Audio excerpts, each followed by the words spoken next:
He kissed me as if he had just discovered some secret desire. His throat tightened as his fingers moved beneath the hem of my underwear and explored the exposed flesh between my thighs. My breath hitched in my throat as his knuckle grazed the spot that was already soaked with eager anticipation. Hello, friends, and welcome back. Today, we're diving deep into a story of betrayal, forbidden desires, and the devastating consequences that follow. It explores how a single moment of weakness can unravel an entire life. If you're ready for this emotional journey, press 1 in the comments below. Join me as I recount the fateful moment my daughter's fiancé caught me in a shockingly compromising situation. Little did I know he was lurking just out of sight. It began with an innocence, as most disasters do. The house was wrapped in its familiar silence, a quiet I'd grown accustomed to over the years. My husband, Richard, was, as usual, lost in his work, a ghost in his own home whose presence was felt only by the steady click of his keyboard from the downstairs office. My daughter, Claire, my joy and pride, was in her room, her laughter echoing softly through the walls as she FaceTimed a friend. I had just stepped from the shower, my skin still damp and soft, rosy from the hot steam. The steam swirled around me like smoke, clinging to the mirror and turning it into an opaque surface. I stood there, bare and unashamed, enjoying a fleeting moment of freedom. It was a small ritual of mine, a moment to be just me, not a wife, not a mother, just Evelyn. I reached for the towel, a familiar piece of terry cloth frayed at the edges, the one I always sought when the house was silent. One hand brushed through my damp hair, and it was then that I noticed it, a shadow hovering in the doorway. My heart leaped. I froze, my hand still suspended in midair. He stood there, one hand wrapped around the doorknob, suspended in a breath of time, enveloped in an enchanting stillness. It was Lucas, my daughter's fiancé. Her cherished golden child, the person who had called me ma'am for our first 3 meetings with an almost painful formality. He had found himself in a place he was never destined to be. His gaze upon me was unsettling, a look that lingered far too long, moving past accidental surprise and into another territory entirely, one far more dangerous. I too found myself ensnared in that stillness. A part of me screamed to cover myself, to yell, to slam the door, but my body became my adversary. I didn't reach for the towel. Instead, I found myself captivated by his gaze, feeling the warmth of his eyes as they roamed over me, wrapping me in a strange, alarming, yet comforting embrace. The world seemed to shrink to the space between us, a space crackling with the unsaid and an undeniable tension. His name hung in the air, caught deep in my throat. Lucas, I wanted to say, but no sound came out. My sincerest apologies died on my lips. Instead, I just stood there, my soul laid bare, granting him the privilege to behold. His voice quivered, soft and almost raspy, yet he stood unwavering. "I'm sorry," he whispered, but he didn't move. His gaze lingered, his eyes descended, and still I stood unmoving. A flicker of hope lingered within me, yearning for him to take that step. In a brief, ephemeral instant, perhaps 3 seconds or maybe 4, reality crashed back in. He shut the door with a resounding thud, and I could hear his footsteps quickly retreating into the distance. The hallway wrapped around him like a shroud, but my heart danced with unease. My hand trembled as I wrapped the towel around myself, holding it close to my chest, trying to grasp the chaos of the moments that had just transpired. I should have felt a twinge of shame, but instead a vibrant spark ignited within me. That night I found myself in bed, grappling with my thoughts for what felt like an eternity. With my eyes closed, I focused on the soft hum of the ceiling fan, the distant whispers of traffic, and the soothing rhythm of my husband's snore drifting from down the hallway. Yet all I could feel was the warmth blossoming on my cheeks, the fluttering excitement in my stomach, and the persistent thrum that danced between my thighs. I squeezed my legs together, wrestling with the memories of Lucas's gaze, which felt as if it were tracing every inch of my skin, lingering on my lips, and daring to explore the part of me he had no claim to, yet had seen all too clearly. The next morning, the tension was thick enough to cut with a knife. He averted his gaze from mine, and I couldn't bring myself to look at him. He sat at the kitchen island, watching intently as Claire immersed herself in her phone.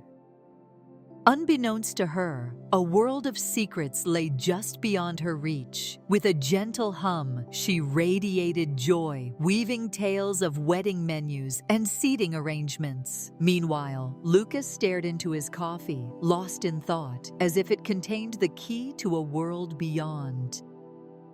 I placed a plate of pancakes before him, and our fingers brushed against one another. A fleeting moment of connection. It was just a gentle brush of knuckles, but the spark that ignited between us nearly took my breath away. We both pulled our hands back, a small act freighted with meaning. That afternoon, fate had us meeting again in the hallway. As we passed in the narrow space, his hand brushed against my hip. A gentle yet purposeful caress, carrying a hint of intention in that fleeting contact. The feeling hung in the air, stretching on for what seemed like an eternity.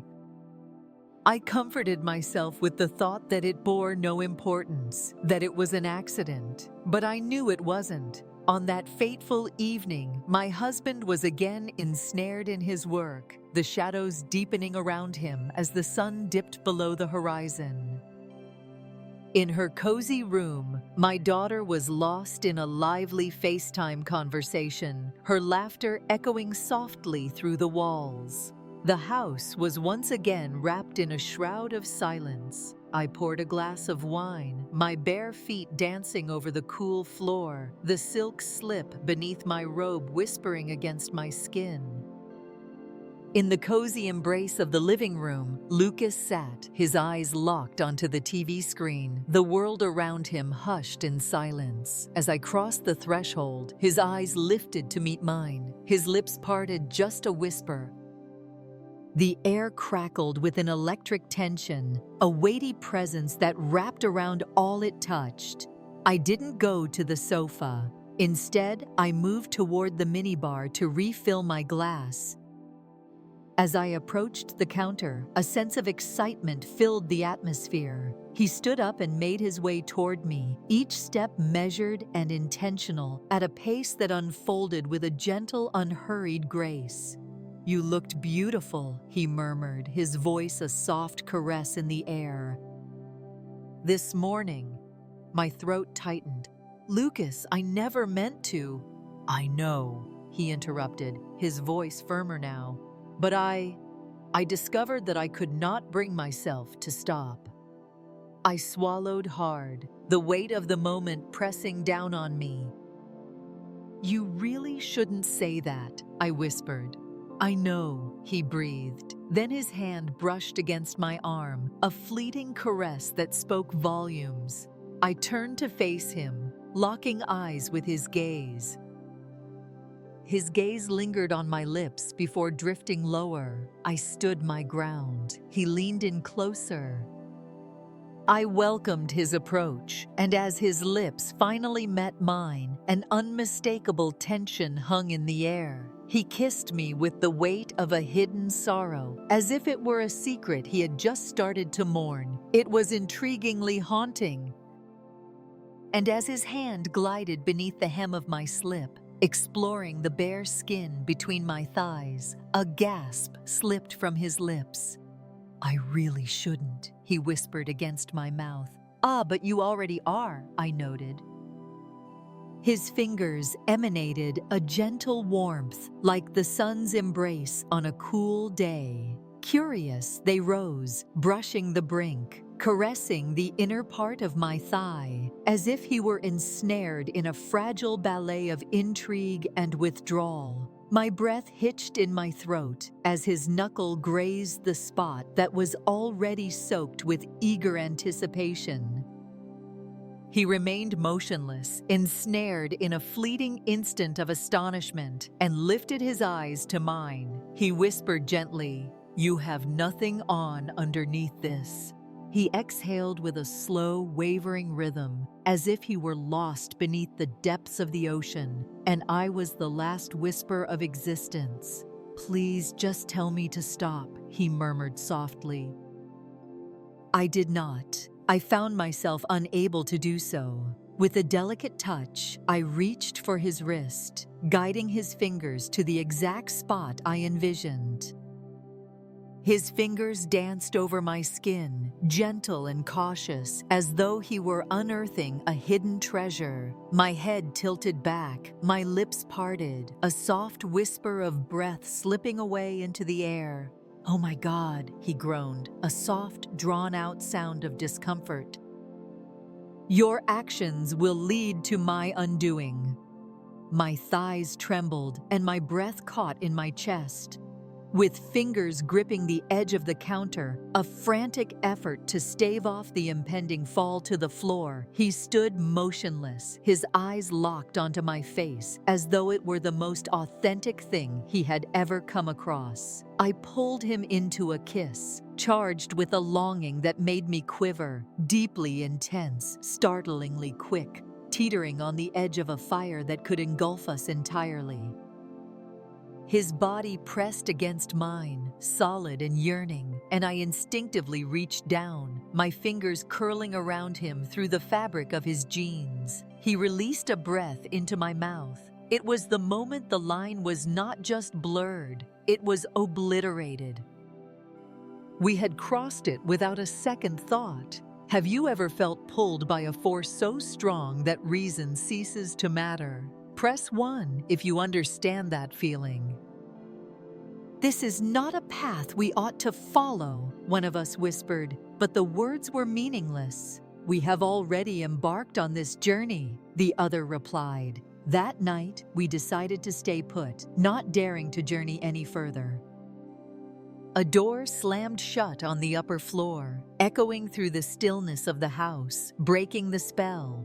Claire's voice floated down, light and unburdened, carrying a clarity that echoed the innocence I had long since lost. We drew back from each other. I made a small tweak to my slip. He stepped back, his fingers grazing the fabric of his jeans, his chest rising and falling with quickened breaths. With a soft voice, he murmured an apology. "I'm not," I said, my words spilling out too fast, too openly. He locked his eyes onto mine for a fleeting moment, then turned away and slipped into the quiet shadows. Sleep eluded me that night. The sheets wrapped around me, their embrace both tight and uneasy. My skin radiated an unusual warmth. In the stillness of the night, I lay awake, captivated by the soft resonance of my daughter's laughter weaving its way through the wall. Every time I closed my eyes, his image emerged as I approached the peak of ecstasy. I returned to it, breathing in deeply, relishing every caress, until the boundaries between shame and desire faded away. The days that followed unfolded in a haunting stillness. Lucas maintained a careful distance, claiming the far side of the room, opting to leave dishes in the sink instead of handing them to me. Yet, I couldn't help but feel his gaze, always lingering, always observing. As if his body held a secret understanding, his mind stubbornly fought against the reality before him. One afternoon, as I meticulously folded laundry in the guest room, he moved gracefully by, his hand brushing softly against my waist. Not challenging, just adequate. It was a reminder, a promise. Our silence wove a tapestry of unexpressed thoughts, a heavy tension that hung in the air, an unasked question that danced on the edges of our minds, one we both feared to articulate. And then the weekend arrived. It was on that fateful evening when she set off for her bachelorette weekend, a moment filled with anticipation and excitement. For 3 whole days, it would be just the two of us. The house stood tall, its quietude echoing with a surprising depth. I prepared a simple dinner, gently twisting the cork from a bottle of wine. He stepped into the kitchen barefoot, wearing a snug gray shirt that embraced his torso. His hair clung to his forehead, and his eyes shimmered with a deeper hue, hinting at untold tales beneath the surface. He sat in quietude, pouring a glass with deliberate care, taking a seat across from me, his gaze fixed on my meal, as if he were longing for something that transcended the simple act of dining. When I lifted my plate to take it to the sink, he followed closely behind, silent and steady.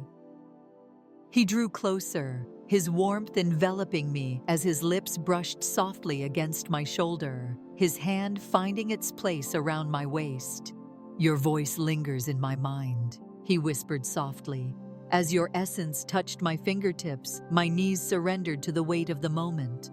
I grasped the counter tightly. "Lucas!"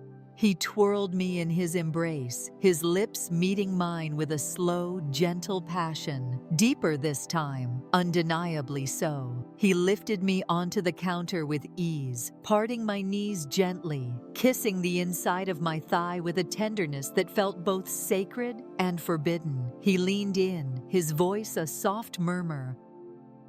"You taste just as I had envisioned." With a mix of sweetness and danger, I inhaled deeply, my fingers weaving through his hair. As he led me to bliss once more, his lips consumed me as if he would fade away in that instant. As he ascended, my fingers quivered while I unfastened his belt, liberating him from his restraints.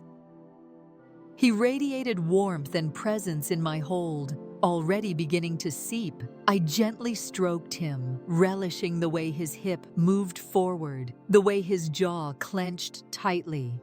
"What is it that your heart truly longs for?" With a gentle whisper, I spoke. "It is you," he declared.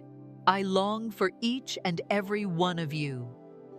He swept me away in that moment, right there on the counter. A singular, powerful surge that left me gasping for air. As I wrapped my legs around him, my arms gracefully fell over his neck, creating a moment of intimacy and connection. Our foreheads met, a tender bond, as he joined with me, deliberate and deep, creating a path of chaos behind. The delicate chime of the wine glass resonated softly in the background, intertwining with the gentle hum of the fridge as his soft moans slipped through with every tightening embrace I bestowed upon him. I found myself back again, engulfed in a sense of helplessness, while he followed closely, letting out a raw, fragmented wail against my neck. As we lingered in each other's embrace, time seemed to stretch infinitely, his head resting softly on my shoulder, his breath a gentle symphony of irregularity. "In a twist of fate," he observed, "we find ourselves in quite the predicament." "I understand, and I have no intention of stopping," I replied. "I too am aware of that." The next days were a symphony of silence, a wordless agreement.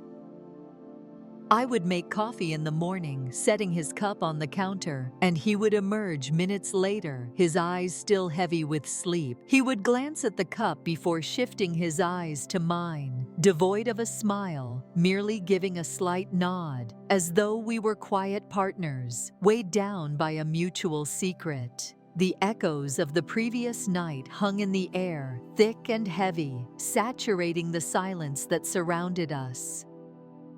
Every touch was intentional, his hand brushing against mine by the sink, an undeniable force drawing me nearer than was necessary. He hovered just a breath away as our paths intertwined in the hallway. The scent of his skin hung in the atmosphere, a gentle, pure fragrance that had woven itself into my pillow. On the eve before Claire's return, we cast aside all facades. In the dimly lit hallway, the tale took its first breath, a momentary glance, a soft touch that lingers, and then hands pulling at cloth before ideas could fully form. He gently pushed me against the wall, his lips and eager hands wandering in a dance of discovery. In the quiet of the night, he leaned closer and murmured, "You are the sole thought that fills my mind." From the first light of dawn to the fading glow of dusk, even within her warm embrace, my heart yearns for you. Though I knew I should have stepped in, should have encouraged him to leave, I instead found my fingers working to unzip his jeans, my hand wrapping around him, warm and already yearning, as he released a groan into my mouth, as if it had been held back for far too long. He gently lifted my leg around his waist, his fingers tracing a path between my thighs, feeling the heat of my longing. "Jesus," he whispered softly, "your spirit flows like a gentle stream before me." With a decisive motion, he lifted me off my feet, guiding us through the hallway with intent, and pushed the guest room door open just enough with the force of his shoulder. As we fell onto the bed, we became one, our mouths, skin, and limbs intertwining in an unquenchable thirst to consume each other. This time, the atmosphere was serious, devoid of playful jabs or curious questions, just a raw, primal urgency. With open arms, I welcomed every inch, every thrust that made the headboard clash against the wall. "Your spirit radiates with an undeniable brightness," he gasped. My heart trembles at the thought of my time running short. He took hold of my hands, lifting them above my head, our bodies meeting with a fervent urgency, sweat mingling between us, breath becoming a primal dance of desire. We came together as though we were striving to immerse ourselves in each other's essence. In the quiet that followed, we were wrapped in stillness, our eyes drawn to the ceiling above us. His hand enveloped mine. "Only 2 more nights remain," he said, a hint of anticipation in his voice. I decided to hold my tongue. I knew deep down that I would cherish each and every moment spent with them. The next day, I pulled aside the curtains to unveil a raging storm beyond the window. As the rain gently tapped on the windows, the wind orchestrated a delicate ballet among the trees. A photograph came from my daughter, beautifully encapsulating the spirit of the coast with its radiant sun and joyful smiles. Her smile held me in a spell, enchanting me in a way that felt almost too intense. She mirrored the essence of who I once was before the burdens of regret took hold. As the evening shadows deepened, I stepped into the gentle caress of the rain. The air beckoned to me, its coolness a gentle caress that danced upon my skin. With bare feet, I made my way down the porch stairs and into the yard, letting the water soak my shirt and embrace my skin. I lingered in that moment, a silhouette wrapped in the thick veil of regret. In that fleeting instant, I felt his shadowy figure hovering just behind me. The door clicked shut, and his footsteps faded softly into the damp grass. "What compels you to keep welcoming me into your world?" he asked keenly and with curiosity. "For I am tired of pretending that I am not hungry." His hand reached out, fingertips lightly grazing the soaked fabric at my waist, pulling me nearer to him. His lips found mine, a slow, deep exploration that drew us further into the essence of the moment. As the rain poured down, he gently peeled the shirt away from my skin, kneeling before me, his lips exploring the delicate curves of my stomach, my hip, my thigh. He softly laid me on the cool, dewy grass, and we held each other close, as if time itself had paused to witness our moment. It was meant to find its resolution under the relentless rain that night, yet it persisted, weaving its tale further into the fabric of time. Even when Claire returned, the secret continued. It morphed into something more furtive, more dangerous. We were reckless, believing that desire made us unstoppable, that it held the strength to build a sanctuary strong enough to endure the looming downfall. As I entered the pantry, I invited him to join me, a flicker of electricity dancing between us when his hand brushed against my lower back as I reached for the sugar. I kissed him with a longing that seemed to pull him into the depths of my soul. He lifted me onto a shelf, gently raised my skirt, and before I could even take a breath, his fingers were exploring me. A sudden knock on the kitchen door startled us, sending us scurrying away like frightened teens. Yet the ache lingered long after he had zipped up and slipped out, as if nothing had ever happened. The longing had curdled into something else. A sense of resentment began to swell within me, fueled by the distance that stretched between our touches. Our paths would cross in the most surprising of places. The back seat of his car parked at the edge of the woods, the dimming stairwell just after twilight. In the lonely upstairs guest bathroom, I knelt down, drawing him into my mouth with a measured slowness that almost sent him into a frenzy. "You're not real," he breathed, his eyes locked on the rhythm of my movements. "You are a sight that will undoubtedly reveal my innermost self." As dawn broke on her second morning back, the world around her transformed in ways she could never have anticipated. With a gentle hum, she twirled elegantly in the kitchen, her cheeks radiating a warm, lively glow. Lucas settled next to her at the island, nodding, his smile spreading like the dawn across the horizon. From my vantage point at the sink, with soap suds clinging to my hands, I felt my heart clawing at my chest. I witnessed it unfold before my eyes. As her fingers grazed his, he pulled back ever so slightly, a delicate dance of hesitation between them. And I found myself fully aware. She felt it too. The betrayal had yet to unfold, the moment still lingering in the shadows. Yet the transition, that fleeting piece of the puzzle, the deceit lingered in the air, much like a hidden rot concealed beneath the floorboards. That evening, I made my way up to his quarters. In the corridor, I waited patiently, the moment stretching until she entered the shower, the melody of music weaving through the atmosphere. With a melody that grated on my nerves, I grasped his wrist, pulling him into the dim embrace of the guest room, pressing him firmly against the door. "Once more," I whispered gently. He chose not to delve into the cause behind it. He kissed me with a fervor that spoke of longing, as though time itself had conspired to keep us apart for ages. "I can't stop," he murmured, his lips grazing mine like a whisper of fate. "Then don't," I had already murmured.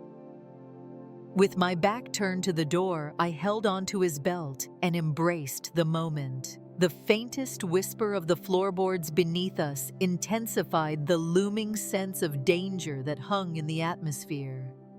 "You're going to destroy me," he breathed against my shoulder. "You've already shared that information," I replied, my breath catching in my throat. And so that journey was fulfilled. We pressed forward, a sense of urgency driving us as though we were escaping the unavoidable consequences that loomed ahead. Upon my arrival, I bit into his shoulder, silencing my cries in the process. He arrived moments later, diving in completely and trembling with fervor. In the hush that enveloped us, words hung in the air, unspoken and heavy with meaning. We hovered in the dimness, breathless and broken. Yet our silence was not as profound as we had envisioned. As dawn broke, she emerged anew, cooler, quieter in nature. In the quiet of the morning, she set about making the coffee, each movement deliberate and thoughtful. She held back from reaching out to him. And when she looked at me, her eyes held no trace of doubt. It was as if I had transformed into a distant whisper, gradually slipping from the chambers of her heart. That night, I sat in solitude within my chamber, the door firmly closed against the world. As I stood before the mirror, I beheld my reflection, unadorned and vulnerable, beneath the soft embrace of a robe. I failed to secure it. I traced the marks on my thighs, echoes of his hold that lingered a bit too strongly. I let my fingers glide over the place where his lips had once rested, then softly slipped into the hallway. A storm was gathering, a brewing tempest on the horizon of all we had woven together. He rapped gently, a hesitant sound reverberating in the quietude. He did not come back that night, no soft knock to break the silence. The silence hung heavy in the air, not merely because his hands were no longer there, but because of the haunting implications that his absence carried with it. Perhaps she had been chosen by him. Perhaps it was guilt that had woven its way to victory in the end. All I felt was a deep void, as if he had taken pieces of me I never knew I had given away. The next day, he avoided me entirely. He nestled beside her again, inviting her to lean into him for comfort. He smiled as she unveiled a surprise on her phone. I stood in the kitchen, watching them with the eyes of a curious observer, feeling like a stranger in my own home. "Mom!" Claire's voice cut through my thoughts. She offered a warm invitation to share a cup of coffee. Her voice flowed like a gentle melody, while her eyes told a different tale altogether. With keen eyes, they scrutinized me, measuring my form as if she held a hidden truth or perhaps something darker lurking beneath the surface. And then, that afternoon, he stumbled upon me nestled among the vibrant blooms of the garden. As I pretended to prune the lavender, my hands shook with an unsteady rhythm. He knelt beside me, his voice a soft murmur. "It is time to put an end to this chapter. You have already woven that tale into reality," I said, a bitter, fragile chuckle slipping from my lips. "It has surpassed my deepest longings." "Last night," he said, his eyes on the stretch of earth between us, "she asked me about the state of my joy.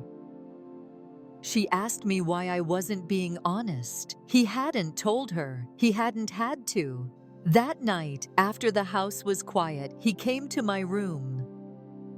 He nestled beside me on the bed, and I leaned into him. He enveloped me in his embrace, his face gently resting against my neck. We held on to each other tightly, a silent urgency surrounding us, as though we were bracing for the storm that was about to break. At last, his lips found theirs, a slow, sorrowful, and treacherous union. His hands danced across my body, carving the farewell into the essence of his soul. As he joined with me, it was a gentle embrace, neither harsh nor wild. It was a heart-wrenching experience. He advanced with a measured grace, as though he grasped that this would be the last instant I would permit anyone to delve into my innermost being. As our foreheads met, he whispered soft words that constricted my throat. "You drew me into clarity. You led me to forget everything I once knew. You were never just a mistake." And when he arrived, he spoke my name, as though it were a hidden truth finally revealed. He stayed until the first light of dawn began to emerge, slipping away like a soft whisper in the night. The next day, she invited me to lunch, just the two of us, without Lucas, all devices put away. She said she missed her mother. There we were, nestled in a charming little cafe, a beloved haunt from her high school years. In those early moments, everything seemed almost commonplace. She wove tales of the wedding favors, the vibrant hues, and the blossoms that twirled gracefully in her imagination. I nodded in understanding, a smile gracing my lips at the perfect intervals. Yet I felt her gaze upon me, charged with an intensity that seemed almost tangible. And then, in the heart of her tale, she came to a halt. With a delicate touch, she set her fork down upon the table. With a gentle grace, she rested her hands on the table, fingers woven together. As she began to speak once more, her voice held a firm steadiness, though it was devoid of any softness. "Is he sleeping with you?" I remained motionless, my body frozen in that instant. The cafe enveloped us in a dance of change, with a delicate melody of plates softly chimed in harmony. The sound of laughter danced through the atmosphere. In that moment, it was as if every essence of my being was captured within the profound depths of her gaze. "What?" I gently whispered. Still, she held back from inquiring again. She knew I could sense it in the tightness of her jawline. "Please, just share it with me," she implored. "I kindly request your response without any additional prompts." I opened my mouth, then closed it tight. I could have opted for a path of deception. I could have woven a tale of manipulation, claimed her fears were nothing more than the creations of a vivid imagination. Yet I decided against it, for the truth had been building inside me, a quiet cry yearning to break free, and I could no longer hold it back. "I didn't mean to," I whispered gently. A soft crack resonated in the stillness of the air. "How long?" "Since that weekend you left." "Every time I spoke of him," she said, her hands clenching into tight fists. "Every time I said how much I loved him, you stood ready, every detail accounted for." "It was never my plan for the events to take such a turn," I mused. "Yet you let it all play out," she insisted, her voice growing more fervent with each word. "Within the embrace of my home, with my beloved fiancé." With a graceful motion, she stood tall. Still, she held an air of indifference. In one fluid movement, she grasped her bag and keys, letting a solitary phrase escape her lips. "You have ceased to be my mother." As she crossed the threshold into the world beyond, there was no turning back. I remained at the table, savoring the moment long after the check had been placed before me. I found myself back in a house that seemed to hold only fragments of vitality. Lucas had vanished into thin air. She had vanished into thin air. Alas, the wedding had been called off. Her father stood in quietude, his lips sealed, revealing no inquiries. He set off on his journey just 2 weeks later. He professed that the art of loving me had slipped from his memory. Now, in the quiet embrace of the guest room, I have found my haven for restful slumber. The fragrance hangs in the air, evoking memories of his existence. There are nights when I awaken, my hand resting between my thighs, searching for a presence that slips through my fingers. As I sit on the porch, my thoughts wander to the possibility that he might ponder my presence in his life. Does he remember the taste of my spirit? The tunes I wove through the falling rain, the way I whispered his name, like a treasured secret, but I hold a profound insight. He may be weaving a new narrative elsewhere, alongside a companion who offers a sense of stability. And my beloved daughter, she sends out postcards, each one short and to the point. Honorable. The wound still lingers, untouched by time. It simply changes its shape. He held the title of my daughter's fiancé, while I was the woman who chose deprivation over dignity. At times, I reflect on whether this tranquility is truly what I have rightfully attained. Thank you for joining me on this journey.